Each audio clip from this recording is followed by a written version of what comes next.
Hey guys and gals, this is the house that we own, and we're going to be doing a scope with our Director of Construction, Jeremy.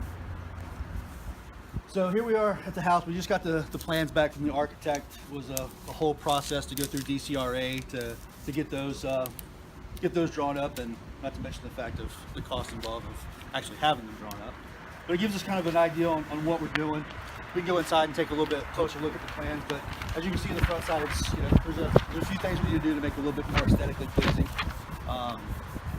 We'll go over some of those details a little later on, but obviously the railings don't match. You got these awnings here. The roof may or may not be failing, so there's little things like that we need to address. They're probably going to be outside of the plans. We can go in and take a look and see what the plans are. And that's what you were saying in the car. That's where investors get in trouble, is they get a great set of plans like that, pay an architect the big bucks, and then sometimes they just hand them over to the contractor and say, get this done. Correct. That's what a lot of times will happen. Everybody will discuss what's actually in the plans, and that's the 2x4s, and we're putting in this new structure for the inside, which you'll see when you go in. But then it doesn't say, like, okay, it doesn't call out in the plans that we have to paint the whole front facade, or we're removing these awnings, or this fence needs to be painted, or this lattice underneath the front porch needs to be addressed, or all the light fixtures on the outside need to be taken care of. We don't want to have, there's a lot of details that get left out of the actual drawing. So typically an architect doesn't get involved with those petty things. Is that a way to say it? It's not necessarily petty things. It's just the details that they don't get involved with. What they get involved with is you can hire an architect to do several different things. And architects are expensive, so you want to keep what they do at a minimum. And what they can do is they can provide plans in order to get permits to be able to start the process. Right. It's better off to fill in the blanks and things that still need to happen in order to make the project go. Just like what we're going to do today. So just kind of go through it, we'll go through it kind of quickly and get some bullet points of some things to kind of be on the lookout for okay. Things to discuss. So guys, yeah, you just need to have a really detailed scope. The more detailed scope, the less back and forth, and the less change orders, the less money that you're going to pay. It's kind of like, ultimately what you're trying to do is you're trying to finalize your cost, and you know what your construction costs are going to be once you enter into the whole project. You don't want to know that, okay, I'm going to go into this, it's $100,000, and then come back and be like, oh well, I didn't realize this whole front porch needs to be torn out and redone. It's going to be a $20,000 change order. Right. You want to control that cost at the very beginning. so relationships, good relationships, expectations are set up front. Just like when you hire a new employee, you should be doing an expectations dialogue before you hire them, to tell them what you expect of them and what they can expect of you. Same thing with the contractor. You should have clear expectations on everything they're going to do, how you guys are going to work together, how change orders are going to be handled, and I guarantee you the process will run smoother.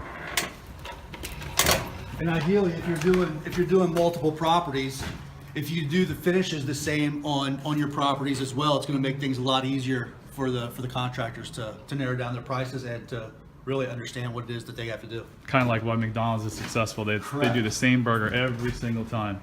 And who do you think that is out there? A DC inspector? It could be the parking guy. Who knows? Getting ready to write you a ticket? Probably so. So what have we done? We've done something in this house? So we've demoed this all out. We could go downstairs and look. We've done some, they're called test pits. It's going to be pretty dark, so hopefully my flashlight's bright enough to where you can see what's going on. But you'll have some, usually in DC, there's a lot of ceiling height issues. You can see on this, the main level here, there's significant ceiling height. There's probably, what you said it is, 9 foot, 10 foot ceilings? Yep, 9 feet probably. You can see this is the exposed brick that we kind of talked about briefly previously. So we're gonna try to figure out a way to keep this exposed. So what do you do to kind of restore that brick, if that's the right word? There's a couple different things you can do to it. I mean, obviously there's some repairs. You can see, like, this was, there was a wall or something in there they used as a nailer, and you can see the way they did it in DC, like back in the old days, is that you would actually run your 2x and your wood material right into the brick. Yeah, and nowadays and you'll see on the plans, what we'll end up doing is we'll actually take this out, and there'll be a ledger board that's put across there, and then the ledger will actually be bolted to this brick. Interesting. And so whatever that piece of wood is on the bottom side of the two, that was just a nailer. Oh, that's just a nailer. Yep. Okay. There's no real structural No support. purpose or anything. Yeah. Okay.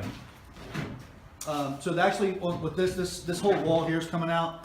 The kitchen is going to be back in this area, kind of a U shape. This will be, I think this is going to be dining, and this will be living room over here, and then in the way back is going to be kind of like a little family room. You can see if you look up, it's kind of wide open. Nice. We've already You can see all the demoed. way up. We've already demoed out a few things. Old radiator system was still left in here. Hasn't been completely demoed out.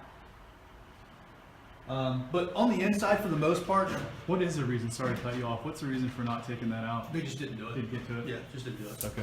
So they were trying to open things up, because what we try to do is we try to, whenever we have these larger projects, we try to expose as much as we possibly can, so that way we know exactly what we're dealing with. It's better to go in and pay somebody, X amount of dollars to demo this whole place out, so that way you don't have any surprises. You can finalize your scope of work, you can finalize your construction costs, and that way you know exactly, like you know the deal. It's always make your money on the buy, right? So you know exactly what you're getting into whenever And we learned that lesson the hard way in the last couple of years. Jeremy's worked with us before in another capacity, and we became much better after we started demoing the place, because if you try to do a scope of work without seeing everything, it's really difficult.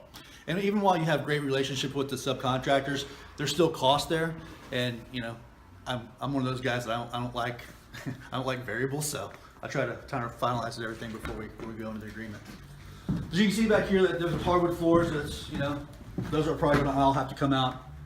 It's been some water coming in. As you can see, all this stuff is kind of rough out here. So this will, I haven't looked in great detail at the plans, but I'm sure there's a lot of framing that's gonna have to be done out here. So this is the exterior, so that's probably where the water's coming from. Yeah. You can see water dripping. I in don't there. think that this is actually on the second level. I know it's on the basement and the main level, but I'm not for sure if this actually goes out on the upper level or not. So we got like a nice parking pad back there. Will we do a patio out here like on the last house we saw? I don't know. I have to talk to Greg. We kind of collaborate a lot on what's going to work and what's not. What we have to do in order to get the price that we need in the specific areas. So a lot of the renovations we make are based on what the market will bear. Correct. So we'll discuss that and decide if we have to make that addition. Yeah, I mean, if we don't have to, if we can just put pavers down leading to the parking pad, that would be ideal. So when you do your scope work, Jeremy, you're telling me you come in with a video recorder and you record a lot of stuff in there? I used to do it with video and go through and and talk to it and then go back and kind of make some notes and kind of have that for everybody's information. But I found for me, doing it the way that we do it now, it's a little bit too cumbersome for me. And then you get sidetracked and it takes longer to prepare the final scope of work. I do it just with a voice recording. On your iPhone, you have a voice recorder app, and I do that, and I just pause and start, and then it takes something that, if you walk through this thing and you're very detailed, maybe it take you an hour to go all the way through this thing, and you're picking out all these certain details. If you just do it on a video recording, it's like a 5-minute recording, and you can, fly through it a little bit faster than, you get sidetracked on the video, at least I have. Okay. So again, this wall I think is gonna come down. We'll go upstairs and see what's going on up here. I think this is just reconfigured.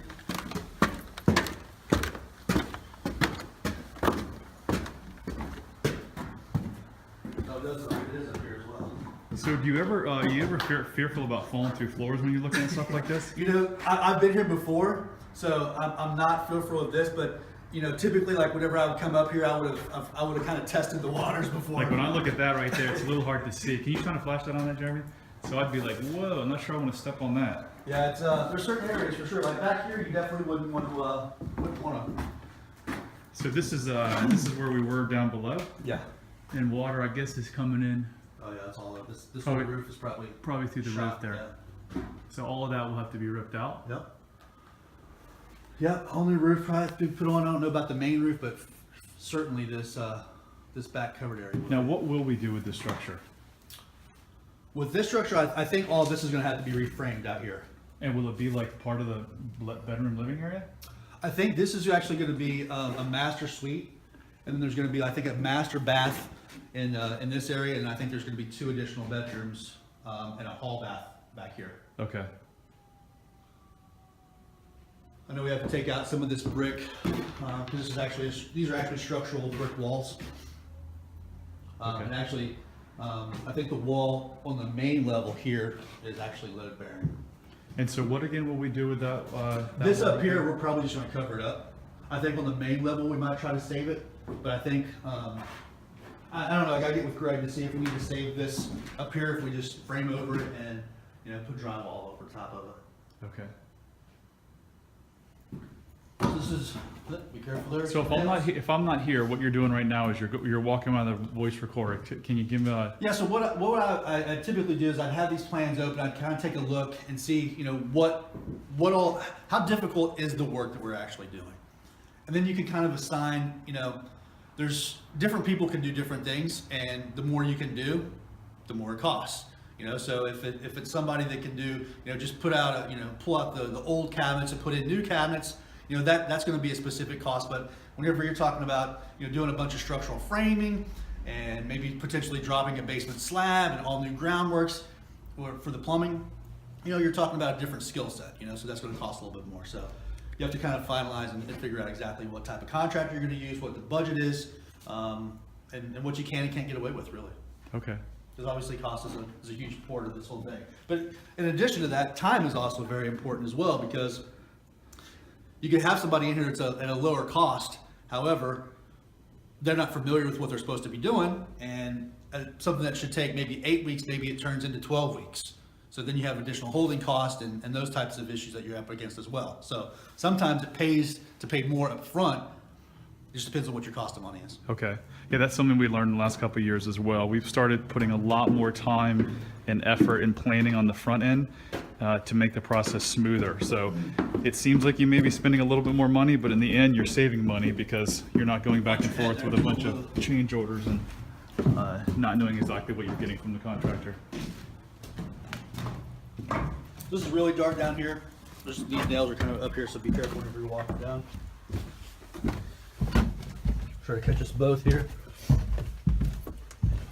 Low bridge again. Thanks.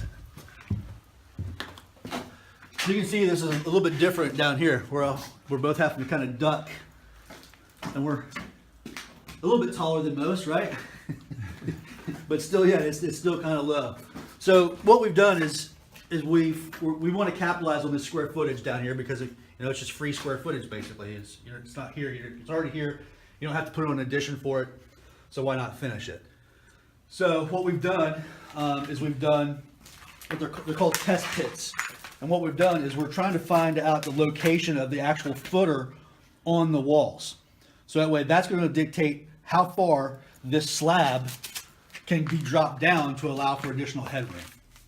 So you can see you can't go below the footer. Yep, correct. So you can see here that's down what, about 2 feet or so, maybe 20 inches. Yeah. So it's a significant way. But if you go up here and you look, this one I think was a bad one, but this was the one, the original one. You can see right here in the front, this is the footer here, and you can see down below where the bottom of the footer is. So it's literally right below the slab in the front. So that's not great. So probably what we'll end up having to do, depending on if it dictates it or not, or justifies it or not, dropping this slab, and we'll probably have to underpin this front And what does wall at least. underpinning mean? Basically what it does is it supports the footer. So in order for this slab to go down past the bottom of this, Right. this is actually holding the whole front of this wall up. So in order for this slab to go down, if we were to go down below that, like 20 inches, like the other one, it would be clearly below the bottom of this footer, Right. and it wouldn't be serving its purpose. So basically what you have to do is that this may be, I don't know, 18 inches or so. What you'll end up having to do is you'll have to go in sections, and you'll have to pour additional concrete to extend that down into virgin soil. And that's expensive, I assume. It's fairly expensive, yes. But worth it to get the extra square footage. In my opinion, it is. It just depends on what the value is of the property. You can see that. So how high will the ceilings be once this is all done? We're going to try to maximize it out all the way over here on each side. So it's probably, I haven't measured it, but it's probably going to be close to 8.5 feet or so. Okay. Which will be a huge difference. Okay. It could mean the difference of $100,000 Correct. plus in property Correct. value or more. So you can see the footer in the back is down lower as well. So it's no problem there. So the good thing is it appears to be just on that front wall. I had the guys come back out and do additional ones back here because I wasn't for sure if this was the same situation, because you can see this is an additional structure and it looks like it's not down as far. So it looks like the footer only went down maybe another, 8 or 10 inches below here. Some surveys to quench their thirst. Yeah, you find it all. You definitely find it all. So yeah, so you can see so this is the main area, which looks like we probably only have to underpin this front wall. However, if we want to continue this over into having any type of space back here as well, there's going to be, this 20 inches that we talked about before, it may not be justified to have to underpin all 3 of these walls, for the additional expense. We'll have to play with that number Right. and figure out what's going to work and what's not going to work. I don't know if this is. So we're in the back of the house, and this is the kind of the addition that was put on where it was leaking up. We'll do a lot of cleanup in this yard, obviously. Yeah, I need to get pictures of that because we actually have a fine. I need to get that back to Kate so we can make sure we don't get charged for that. What do we get fined for trash being back Yeah, there there or was something? trash in the yard. What'll happen with these vacant properties is people will just come by and they'll use it as a party place or sleeping place or. So we're going to turn this eyesore into a gym, improve the neighborhood, improve the property values. Let's get some neighboring houses. You can see they've built up and have a couple cool little decks out there. Spiral staircase. Yeah, so back here we'll probably end up doing something with the fence. I don't know we'll have to figure out what we're going to do with the stairs. Again with the siding is going to be another issue. So. Have we ever built garages that didn't exist? Or is it just not worth it from a cost benefit standpoint? In DC, we haven't. I mean, I've done it before, but not in DC. Okay. Greg knows. I don't know exactly what the dollar amount is per the value of the garage. What will we do with those stairs right there? We'll probably take those out and put in wooden stairs. Okay, so we'll take those out and rebuild wooden stairs. Obviously, it'll look a lot better. You can see out there. We're gonna have to do all new windows, which that's another thing. That's not on the plans. To put in all new windows. So. That's a pretty big swing. There's a lot of windows here. So you're thinking, hey, here's the whole, scope of work that you got to do. The architects put everything together. Well, in fact, they really didn't. They've got about probably 80% of the work in here. All right, ladies and gents, I hope this was helpful. If you find it helpful and want to get more helpful videos about real estate investing, just fill out the form below and/or subscribe to our YouTube channel at Express Home Buyers, youtube.com/Express Home Buyers. We're out of here.